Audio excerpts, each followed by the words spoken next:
Assalamualaikum warahmatullahi wabarakatuh. Waalaikumsalam warahmatullahi wabarakatuh. Kami dari kelompok Master Batubara yang akan mensimulasikan tugas otomasi industri kami, yaitu peremuk batubara. Kami terdiri dari 6 orang. Saya sendiri yaitu Pusdewanto. Saya Tika Putra. Saya Rahmanu. Saya Hafid. Saya Kurnia Prasetya. Saya Ferry Agusta Putra.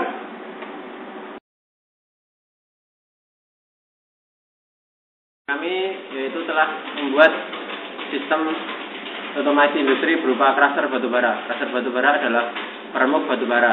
Jadi di dalam industri batubara biasanya terdapat suatu proses yang tak kalah penting, yaitu peremukan batubara. Batubara dari lapangan yang biasanya berukuran 60 cm akan diremukan menjadi berukuran 5 cm.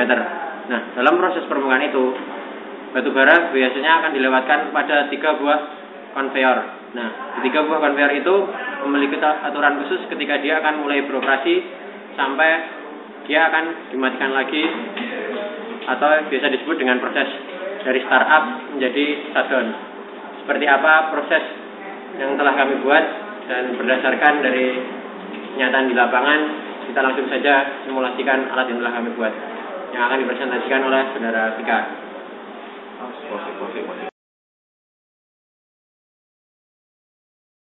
Otomatis Mode headset boleh sih. Muni sih ada 2 mode. Oh, ada 2 mode. Ada 2 mode dalam proses cluster batubara ini, yaitu mode otomatis dan manual. Sekarang kita akan membahas untuk mode otomatis. Pada mode otomatis ini terdapat aturan, yaitu sistem harus berjalan dari bel conveyor 3 berurutan ke bel conveyor 2 dan ke bel conveyor 1. Jika tidak urus, maka contohnya saat yang dinyalakan bel conveyor 2 dulu, maka sistem akan error dan terjadi penumpukan sehingga batubara akan jatuh ke tanah. Begitu juga untuk kematiannya, harus dari bel conveyor 1 urut ke 2 lalu ke 3. Untuk simulasinya mari kita lihat. Nah, jadi hidup dari bel conveyor 3 kurang lebih selama 10 menit jika di lapangan akan terproses, lalu ke bel conveyor 2. Begitu juga untuk 10 menit kemudian ke bel conveyor 1. Ya, gitu. Nah, untuk sistem shutdown-nya mari kita lihat, dimatikan. Ya, mati dari bel conveyor 1 dulu, mati, lalu ke 2,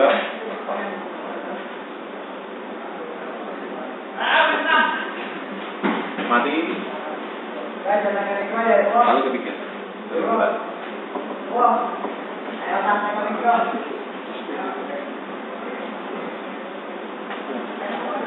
Ya, itu untuk mode otomatis, dan untuk mode manual akan dijelaskan teman saya. Yang kedua adalah mode manual control. Mode manual control di sini artinya adalah operator yang mengendalikan kapan waktu tiap-tiap komponen ini hidup. Di sini kita lihat ada bel conveyor 3, float gate, dan bel conveyor 2. Jadi kita akan mendemokan bagaimana kinerja dari ketiga komponen ini ketika dikendalikan secara manual. Pada saat dikendalikan secara manual, maka operator akan memencet tombol conveyor 3 dan bel conveyor 3 akan langsung menyala. Lalu apabila dipencet float gate, maka float gate tidak serta-merta langsung menyala, tetapi menunggu sekitar 5 detik baru kemudian menyala. Kemudian dilanjutkan dengan belt conveyor 2 ketika diklik juga tidak langsung menyala, tetapi menunggu jeda waktu tertentu untuk dia sampai menyala. Pada saat mematikan juga iya, ketika belt conveyor 2 dimatikan, maka sistem akan menunggu selama sekitar 5 detik baru belt conveyor 2 akan mati. Saat clock gate dimatikan, terjadi hal yang sama, begitu juga dengan belt conveyor 3.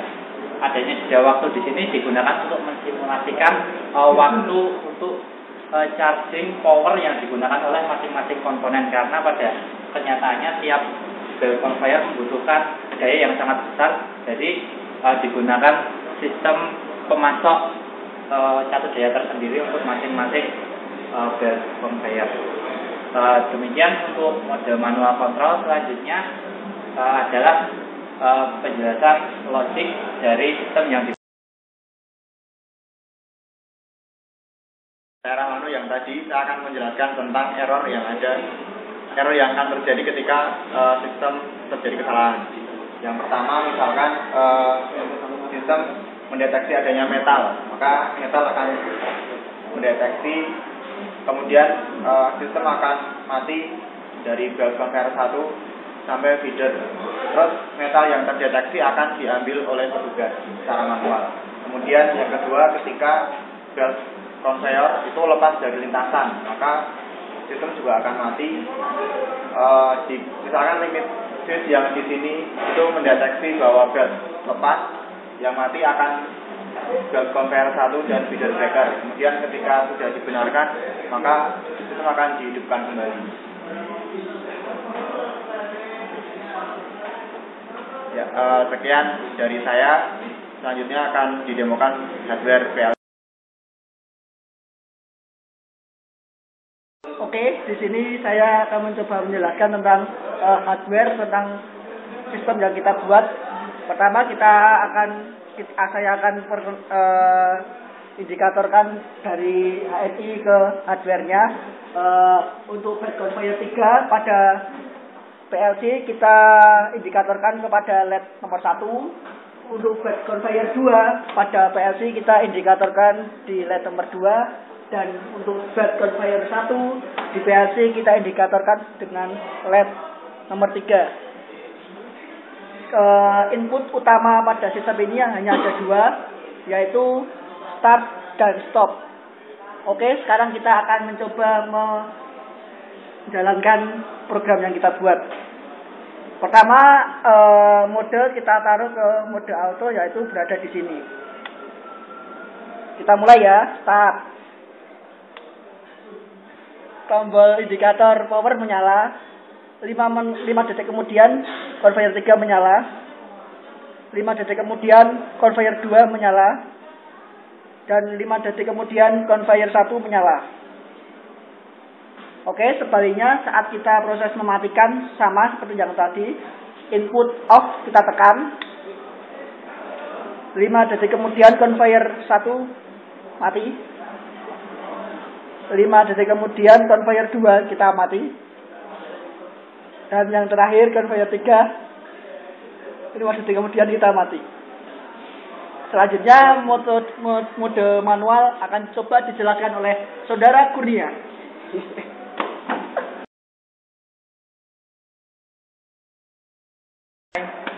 Untuk bagian saya mencoba menjelaskan tentang mode manual di hardware PLC buat tugas yang kita buat.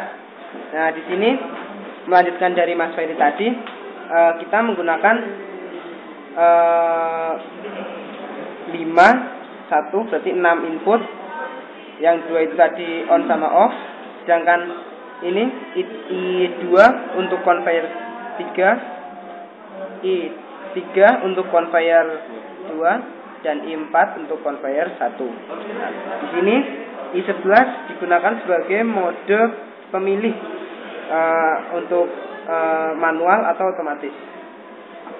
Yang pertama, kita nyalakan tombol on dan mode select untuk manual. Nah, di sini aturannya masih sama, yaitu ketika conveyor masing-masing adalah conveyor 3, 2, 1. Jadi ini 3, 2, 1. Harus dijalankan berurutan dari conveyor 3, baru kedua, baru ke 1. Di sini kita memilih menyalakan untuk conveyor 3. Maka selama 5 detik baru conveyor 3 akan menyala. Selanjutnya untuk conveyor 2 sama juga selama 5 detik. Untuk conveyor 2 sama 5 detik kemudian maka conveyor 2 akan jalan menyala. Kemudian untuk conveyor 3 juga sama, inputnya dinyalakan 5 detik kemudian maka akan menyala. Kemudian untuk mematikannya juga harus berurutan dari conveyor 1, kedua, dan ketiga. Jadi dari sini ke sini ke sini. Lalu apa yang terjadi jika kita mematikannya langsung dari conveyor 2? Maka keduanya akan langsung mati secara otomatis tanpa timer.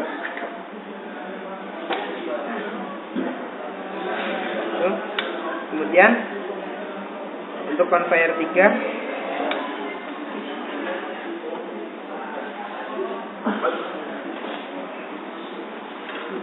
demikian mode manual untuk hardware PLC-nya. Selanjutnya kita kembalikan ke Mas Busco. Ya, itu tadi hasil dari kelompok kami tentang proses permukaan batu bara. Jadi di dalam sistem yang sebenarnya, di dalam proses itu tadi juga terdapat automatic sampler. Automatic sampler itu adalah untuk menentukan kualitas dari permukaan yang telah melalui proses yang itu tadi yang telah dilewati. Jadi automatic sampler itu dia sistemnya akan mengambil sampling batu bara yang bergemuk untuk dibawa ke lab sehingga dapat diukur berbagai kadar yang terkandung di dalamnya. Seperti yang kita tonton tadi, ada metal detektor. Ya, sekian presentasi dari kelompok kami. Ada kurang lebihnya kami mohon maaf. Wassalamualaikum warahmatullahi wabarakatuh.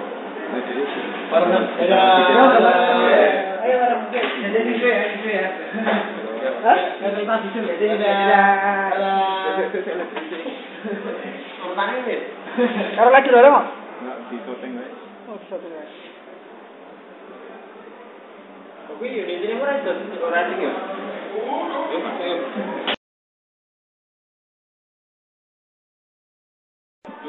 Terima kasih semuanya. Ya.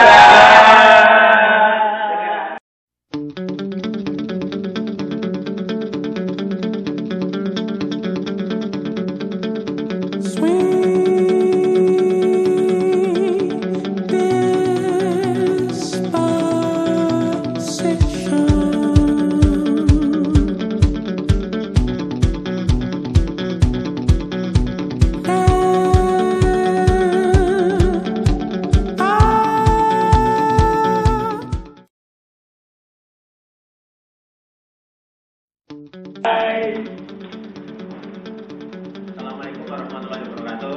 Waalaikumsalam. Kami dari kelompok studi otomasi industri telah membuat menjadi shutdown. Seperti apa proses yang telah kami buat dan berdasarkan dari kenyataan di lapangan, kita langsung saja simulasikan alat yang telah kami buat yang akan dipresentasikan oleh saudara Tika. Untuk mode otomatisnya dulu. Saat mode otomatis maka sistem akan di-start dan jalannya conveyor harus berurutan dari 3 ke 2 ke 1 aturannya. Jadi jika terjadi terbalik kali ini oke. Kali ini oke.